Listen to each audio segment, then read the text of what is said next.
Hey guys, what's up? Welcome to the video. And today's video, we're gonna be doing episode number 2 of suggestion and feedback slash highlight. I think number 11 because I had a lot of footage where I did not record my voice over the gameplay, and I thought it would be a nice mix, like to mix the two series together and make a new one. I think it's gonna look good. So let's get started. First things first, I have a buff idea for what's his name? Thermite. Excuse me, I'm very tired and very sleepy. So, if you ever watch like the footage from the early gameplay on the closed alpha, beta, etc., I think mostly on the closed alpha, operators had the ability to actually breach walls. They don't have to be limited to only hatches. So I thought, what if Thermite had this ability? Because his barrier is able to cut any known material known to man, like basically cut through metal, why doesn't he have the ability to cut through these metal beams that is always on the ceiling above objective?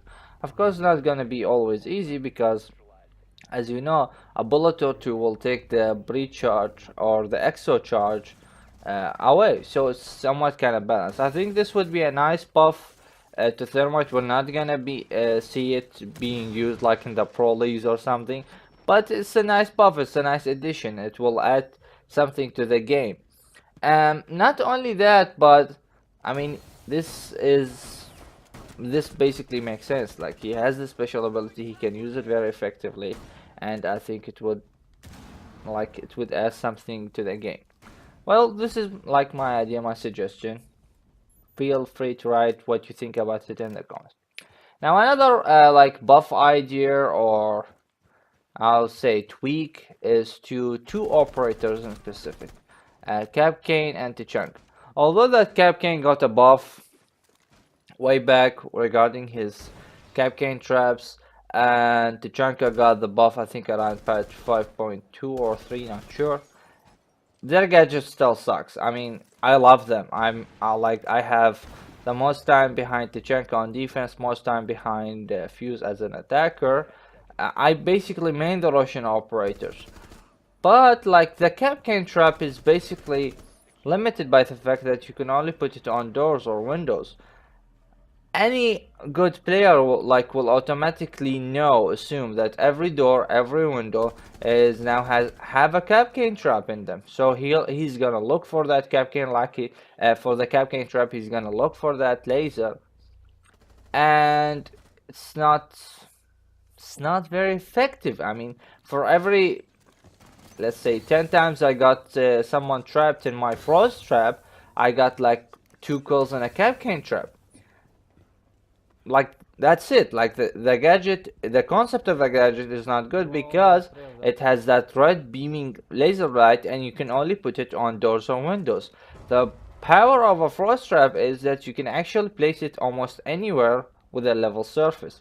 I've seen some people even put it like on the pool table or like on elevated surfaces between, like in a very tight corner where you can actually, like, you can see someone walk into it, and a very, like, with a high player or someone who put at least like 200 or even 300 hours in the game, because it's the last point, or it's the last place in the map he would expect to be frost trap, while the Kapkan is like almost never, it's like this combination of the two. So what I suggest is give them the ACOG.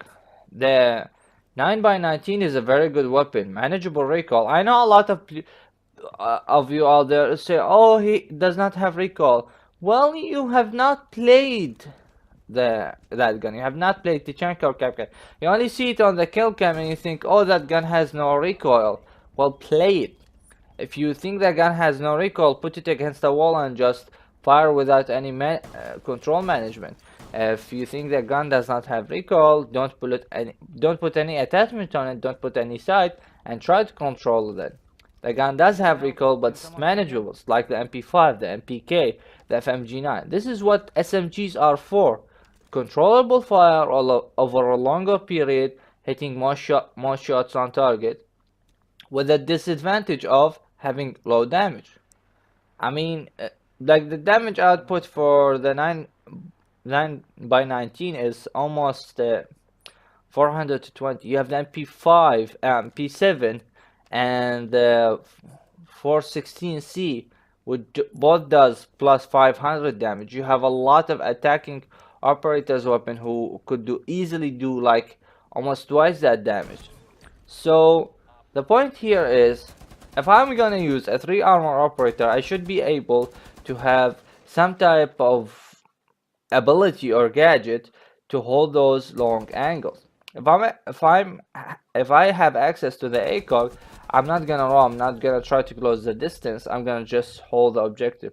Being a 3 armor operator and the role that both Kapkan and Tachanka plays, which is basically hold down the objective, because Tachanka's turret is best placed around the objective or on the objective. The best place to put Kapkan traps is around the objective, not on the objective, around the objective, because that way you have a better chance of taking out your enemies.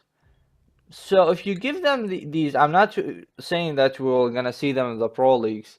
I'm just suggesting that give them these two ACOGs and even possibly test them out in the technical test servers, since we have them now, and see how they play out. I'm sure a lot of you will say, look, okay, no, we're gonna have spawn peaks, we're gonna have a lot of headshots because this gun has no recoil. Trust me, the gun has recoil, and when you put the ACOG on it, it will have more recoil because it's gonna be harder to manage since you have a like bigger magnification.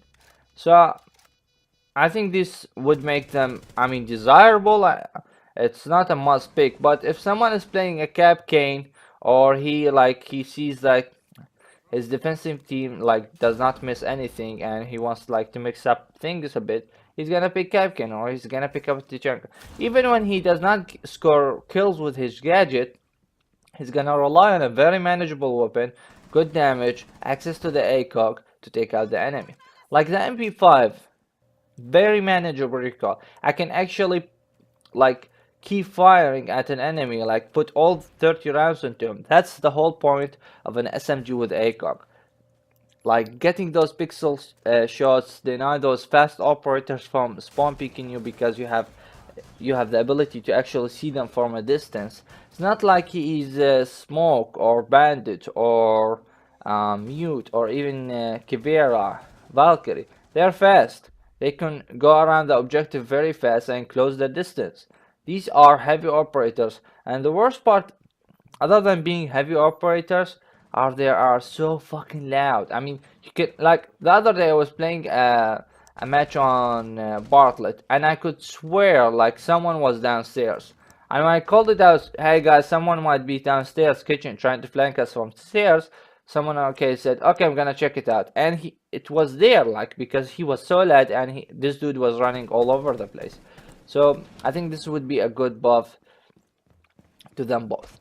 Now another let's say buff or a tweak, I think they should take the breach charges from Ash, because she now has 5 breach charges. She has 3 breach charges, which is default for all operators, plus she has her gadgets, which is basically another 2 breach charges, and give them to Kapiko. Kapiko has one of the like 2 least picked gadgets in Rainbow Six Siege.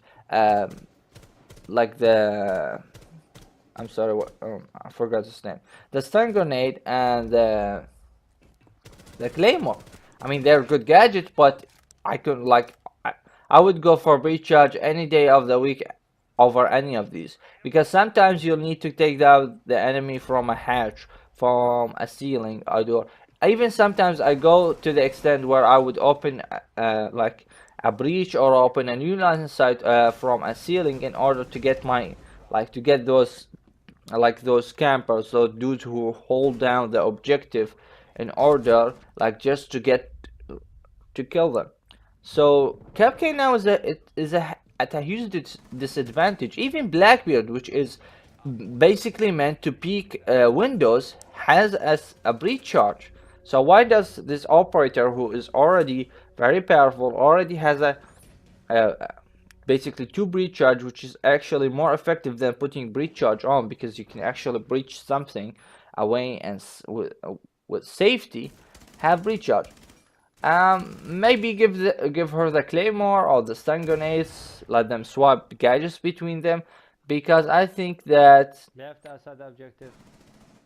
like maybe a stun grenade is more useful with S, because she is a rush operator. She is that operator that is at the tip of the spear. I'm gonna go in, try to make up a hole into the objective, try to take out the enemy, and it would benefit her. I mean, the stun grenade, when used like in the proper hands, is a very effective gadget. So this might benefit her more than actually the claymore, and it would be like a buff and a nerf at the same time. I mean, we took a gadget that made her to make had the ability to make 5 holes, or like basically blow up the entire objective, now to 2 holes, and she can use that as stun grenades or even the smoke in a more strategic location.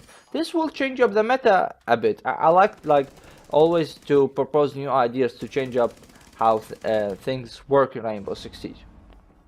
Now, another idea I got about an operator, which is another idea I got, or another suggestion or feedback, which I forgot to mention while I was discussing about Tachanka and Kapkan, is Tachanka's LMG. Like, the recoil on that gun is just ridiculous, and it has no purpose whatsoever. The whole point of using Tachanka's LMG is to put that suppressive fire to deny the entry of the enemy.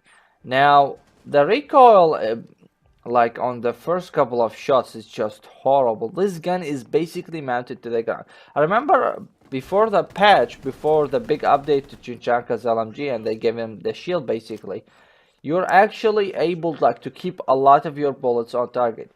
Give him the same recoil model that he had before the patch, he will be in a very good spot. I mean, he's not gonna be like 100% pick rate, but if a good player knows how to play him, knows where to place him, with a deployable shield in front of him, he will be very effective.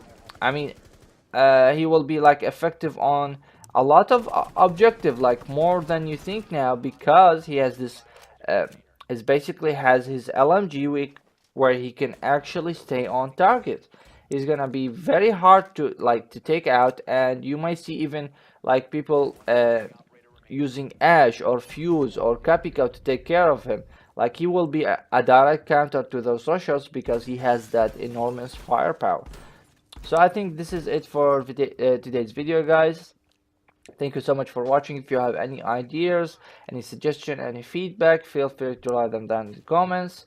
And if you find this video enjoyable in some manner, if you think a few of the things that we talked about here today is somewhat viable and could make very interesting gameplay, be sure to subscribe to my channel for more updates. I tend to make these every week or less. So again, thank you so much for watching, and I will see you in another video. Bye, guys.